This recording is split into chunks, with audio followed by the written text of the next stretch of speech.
আমাদের অনন্য স্টোরি সকল প্রকার পার্ট গল্প দেখতে আমাদের চ্যানেলটি সাবস্ক্রাইব করে পাশে থাকা বেল আইকনটিতে ক্লিক করে অল নোটিফিকেশন অন করে দিন।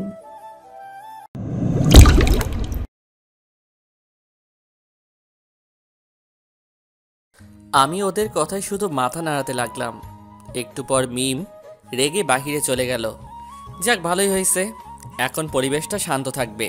পাগল হয়েছিল নাকি? পাগলই আমি তোমার জন্য। সেটা তো দেখতেই পাচ্ছি। রেডি হয়ে নাও, নিচে যেতে হবে। সিমরানকে রুমে রেখে নিচে আসলাম। দেখলাম লোকজন আসতে শুরু করেছে। বাবা মা সবার সাথে কথা বলছে। আমি ও দুই একজনের সাথে কথা বললাম।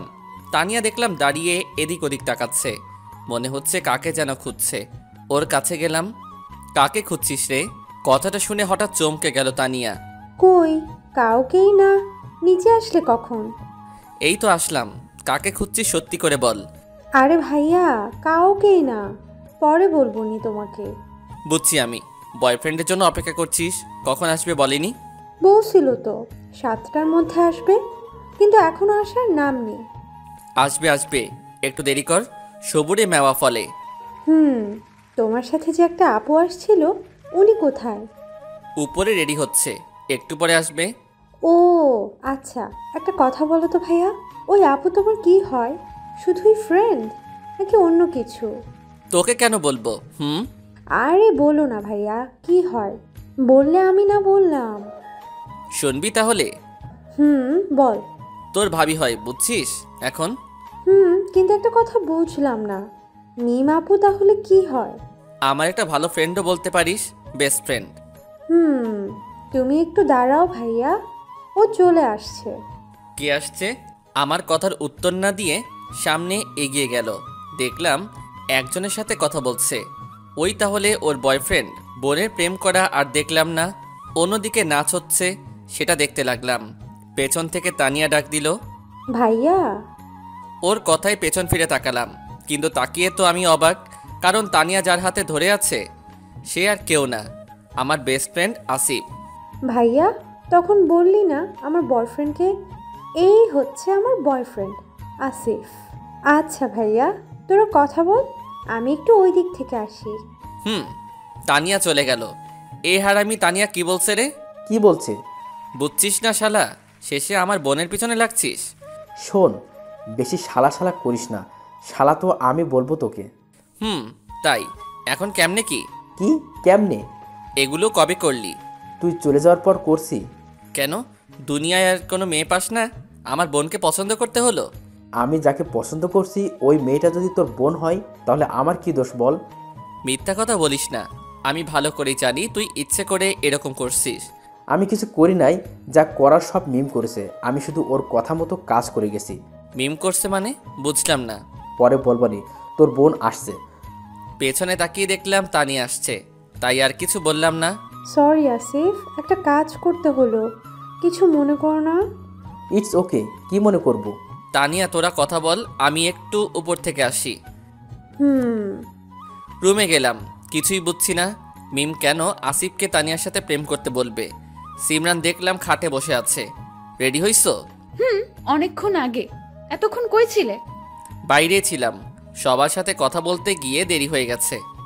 ও চলো নিচে যাই। সিমরানকে নিয়ে নিচে আসলাম।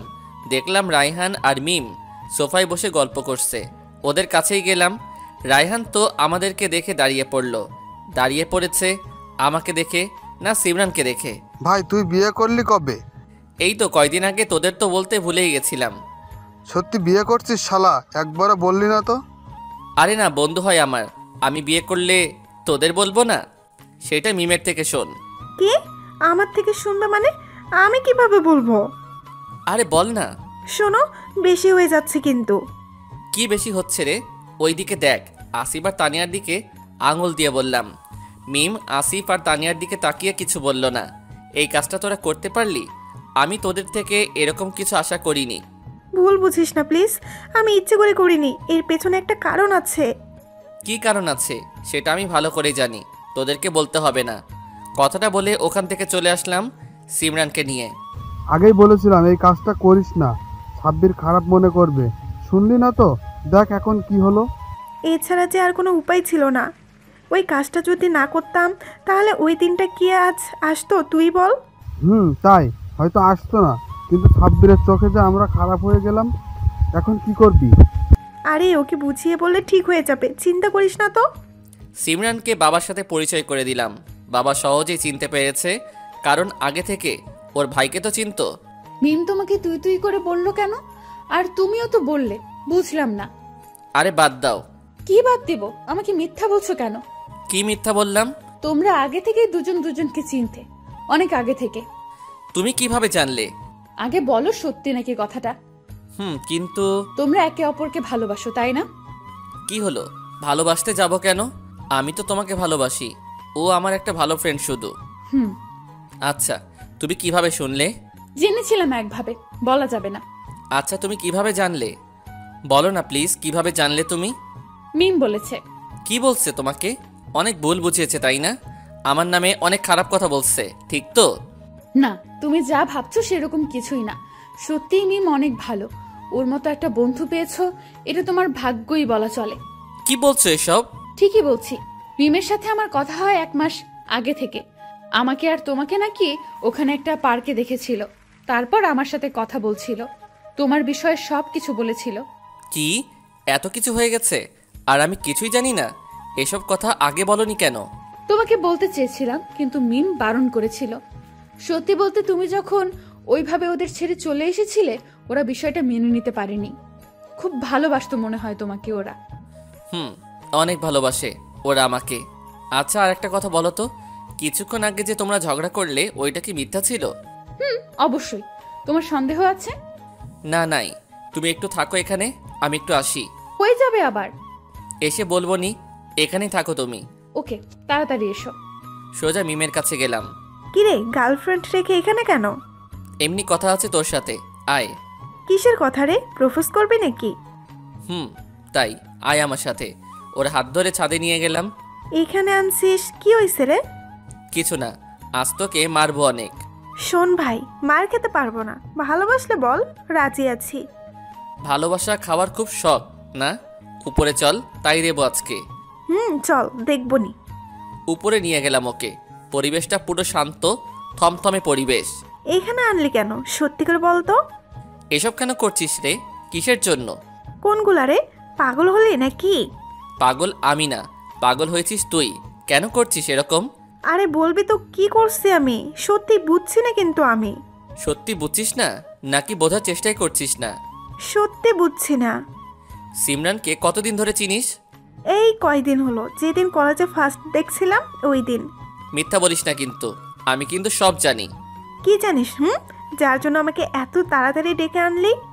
তুই ওকে অনেক আগে থেকে চিনিস, তাও 1 মাস আগে থেকে। কিন্তু এই কথা আমাকে বলিস নাই, কেন বলিসনি সেটা বল। এখন অন্য কোনো কথা আনবি না এর মাঝে। বাদ দে না রে ভাই এসব, নিচে যাই চল, কিছুক্ষণ পর কেক কাটবে। কি বাদ দেব? যা বলছি তাই বল। শুনবি তাহলে? বল। মিম বলতে শুরু করলো। তুই যেদিন চলে গেছিলি আমাদের ছেড়ে, সেদিন তোকে আমি একটা কথা বলতে চেয়েছিলাম, মনে আছে? সত্যি, সেদিন তোকে আমি প্রপোজ করতে চেয়েছিলাম। কখন যে তোকে ভালোবেসে ফেলেছিলাম বুঝতে পারিনি রে। কিন্তু কলেজে এসে যখন শুনলাম তুই নাকি বাড়ি ছেড়ে চলে গেছিস, কথাটা শুনে খুব খারাপ লেগেছিল। তখন মনে হয়েছিল তুই আমাকে ভালোবাসিস না, শুধু বন্ধুই ভাবিস, কারণ ভালোবাসলে কখনোই ছেড়ে যেতি না। তাই ভালোবাসার স্বপ্নটা সেদিনই ওখানেই মেরে ফেলেছিলাম, কারণ একতরফা তো আর ভালোবাসা হয় না। পরে খোঁজ নিলাম কেন চলে গিয়েছিলি, জানতে পারলাম তোর সৎ মার জন্য। আগে থেকেই তো জানতাম তোর মা কেমন। তারপর আমরা 3 জন সিদ্ধান্ত নিলাম তোর মা তোর বোনকে পরিবর্তন করব। সেজন্য আশিফের সাথে তানিয়ার রিলেশন করে দিলাম, কারণ আমি জানতাম একমাত্র ভালোবাসায় পারে মানুষকে বদলাতে। তানিয়া বদলে গেলে তোর মা এমনিতেই বদলে যাবে, এরকম ধারণা ছিল আমাদের মধ্যে। পরে আমাদের সত্যি সত্যি কাজটা সফল হয়। তোর মা আর তোর বোন সত্যি আগে চেয়ে অনেক পরিবর্তন হয়ে গেছে। আমি জানি কাজটা করা ঠিক হয়নি, কিন্তু এছাড়া যে আমার কাছে কোনো উপায় ছিল না। এত কিছু করার মাঝেও কিন্তু তোকে খোঁজা বন্ধ করিনি আমরা। 3 জন অনেক খুঁজেছিলাম তোকে, পুরো শহর মনে হয় খুঁজেছিলাম, কিন্তু তবুও পাইনি আমরা। তো প্রায় আশা ছেড়েই দিয়েছিলাম। হঠাৎ করে ভাইয়া বদলি হয়ে গেল। বাধ্য হয়ে চলে যেতে হলো ওখানে। কিন্তু ওখানে গিয়ে তোর সাথে দেখা হবে এটা আমি সত্যি ভাবিনি। হয়তো আল্লাহই চাইছিল তোর মা বাবার কাছে ফিরে যা। তোকে দেখিয়েছিলাম পার্কে সিমরানের সাথে, সত্যি তোকে সেদিন দেখে খুব খুশি হয়েছিলাম, কিন্তু একটা কারণে তোর কাছে যেতে পারিনি। পরে সিমরানের সাথে দেখা করলাম, তোর বিষয়ে সব কিছু জানলাম। কোথায় থাকতেছিস, কি করছিস? কথাগুলো বলে মিম থামলো। অনর্গল কথাগুলো বলছিল মিম। আমি চুপ করে ওর কথাগুলো শুনতেছিলাম। তারপর কি হলো? তারপর আর কি, তোর মামার বাড়ি খোঁজ নিলাম, শুনলাম আরতির জন্য নাকি পাত্র খুঁজছে। পরে আমার ভাইকে রাজি করালাম বিয়ের জন্য। তারপরে কাল্পনিকভাবেই বিয়েটা ঠিক হয়ে গেল। আসলে আমি তোর কাছে আসতে চেয়েছিলাম, তোকে সব কিছু বলতে চেয়েছিলাম, সেই জন্যই এই বিয়ের প্ল্যানটা করেছিলাম। বুঝতে পারছি। এখন তোদের কথায় মা আমাকে চিঠি লিখেছিল যেন আমি বাড়িতে আসি। আমি তোর মাকে বলেছিলাম। সব কিছুই বুঝলাম, কিন্তু ছাদে সেদিন ওরকম করলি কেন? দেখলাম তুই আমাকে ভালোবাসিস নাকি বন্ধু ভাবিস। সিমরান বলেছিল তোদের নাকি রিলেশন নাই, শুধু বন্ধু আছিস। ও, সেদিন কি মনে হলো তোর? আমি তো আগে থেকেই ভাবতাম তুই আমাকে বন্ধু ভাবিস। সেদিন আরও ভালোভাবে প্রমাণ করে দিলি। মনে নাই কি করেছিলি হারামি? এখনো ব্যথা আছেই কিন্তু। সরি সেদিনের জন্য। তুই আমার জন্য এত কিছু করলি, কি লাভ পেলি এতে? সেই তো আমাকে পেলি না। পেলাম না তাতে কি হয়েছে? হয়তো আমার ভাগ্যে নেই তোর গার্লফ্রেন্ড হতে পারলাম না, তো কি হয়েছে? বন্ধু হয়ে থাকবো না হয় সারা জীবন। তোকে আমি কি বলবো সেটা বলার ভাষা আমার কাছে নেই। যদি কোনোদিন পাই সেদিন বলবো তোকে। হয়েছে, তোকে বলতে হবে না। আর সরি এতদিন এরকম করার জন্য। কি করব বল, তোর সাথে যে অনেক মজা পাই রে এইসব করে। আজকে কেন জানি না মনটা অনেক জড়িয়ে ধরতে চাইছে। এর আগে সত্যি আমার এরকম হয়নি কখনো, কিন্তু ভয় হচ্ছে। মিম, একটা কথা বলি? বল, কি কথা? জড়িয়ে ধরবো তোকে। ধুর, কিন্তু বন্ধু হিসাবে, অন্য কিছু কিন্তু না। জড়িয়ে ধরলাম ওকে আর বলতে লাগলাম, আল্লাহ যদি কোনোদিন আবার আমাদের এই পৃথিবীতে পাঠায়, সেবার যেন তোকে আমার জীবন সঙ্গিনী হিসেবে পাঠায়। এবার ছাড়, নিচে যাই, কেক কাটতে হবে মনে হয়। চলো। দেখতে দেখতে 5 বছর পর। এতদিনে সব কিছু নিজের মতো গুছিয়ে নিয়েছি। শুধু আমি না, সবাই। আসিফ, রায়হান, মিম, হিমেল। আজ আমার আর সিমরানের প্রথম ম্যারেজ অ্যানিভার্সারি। সবাইকে আসতে বলেছি। মিম, আসিফ, রায়হান, হিমেল সবাই বিয়ে করে নিয়েছে। এখন সবাই নিজের রাস্তায়। মিমও বিয়ে করছে। এই 5 বছর সব সময় আমি মিমকে কাছে পেয়েছি। আমি এখন মিমকে চিনতে পারলাম না। ও বড় সত্যি আজব কিছু মানুষ এমন থাকে, ওদের চেনাটা মুশকিল হয়ে পড়ে। মিম হয়তো সেরকম। একটু পর মিম আর ওর হাজব্যান্ড চলে আসলো। হাই, কেমন আছিস? আছি ভালোই, তুই? এই তো আলহামদুলিল্লাহ ভালো। জীবন, কেমন আছো? ভালো, তোমরা কেমন আছো? ভালো। আসিফ, রায়হানরা আসেনি? না, আসবে কিছুক্ষণের মধ্যে। ও, আজকে কিন্তু সবাই মিলে আড্ডা দিব, সেই আগের মতো। এখনো পাল্টানি না রে তুই। হুম এই 5 বছরে বন্ধুত্বটা ঠিক আগের মতোই আছে। আমাদের ভালোবাসা, আমাদের বন্ধুত্ব আলাদা করতে পারিনি, হয়তো কোনোদিন পারবেও না। জীবনে বাঁচতে হলে আমাদের অনেক সিদ্ধান্ত নিতে হয়। সেরকম আমাদের জীবনসঙ্গিনী কে হবে, এটা আমাদের একটা বড় সিদ্ধান্ত। কার সাথে পরবর্তী জীবনটা ভালো থাকবো, বিষয়টা সত্যি ভাবায় আমাদের প্রত্যেকের সবার জীবনে মিমের মতো একটা বন্ধু আছে। আসলে বন্ধুরা এরকমই হয়, কখনো কখনো গার্লফ্রেন্ডের চেয়ে বড় হয়ে যায়। বন্ধুরা তো বন্ধুই থাকে, কিন্তু জীবনসঙ্গিনী অন্যরকম। যদি কখনো মনে হয় আমি বন্ধুকে ভালোবাসি, ওর সাথে জীবন কাটাতে পারবো, তাহলে নির্দ্বিধায় বলে দেওয়া উচিত। না হলে মিমের মতো অবস্থা হবে, কাবাব মেয়ে হাড্ডি হতে হবে। সম্পর্কটা ভাঙা গড়া নিয়েই তৈরি হয়, আর এইভাবে চলতে থাকে আর চলবে সারা জীবন। পুরো গল্পটি কেমন লেগেছে আপনাদের তা জানাবেন। অপেক্ষায় থাকবো আমার প্রিয় পাঠক পাঠিকাদের মূল্যবান মন্তব্যের আশায়। ধন্যবাদ সবাইকে এতটা সময় ধরে সাথে থাকার জন্য। সামনেও থাকবেন আশা করি।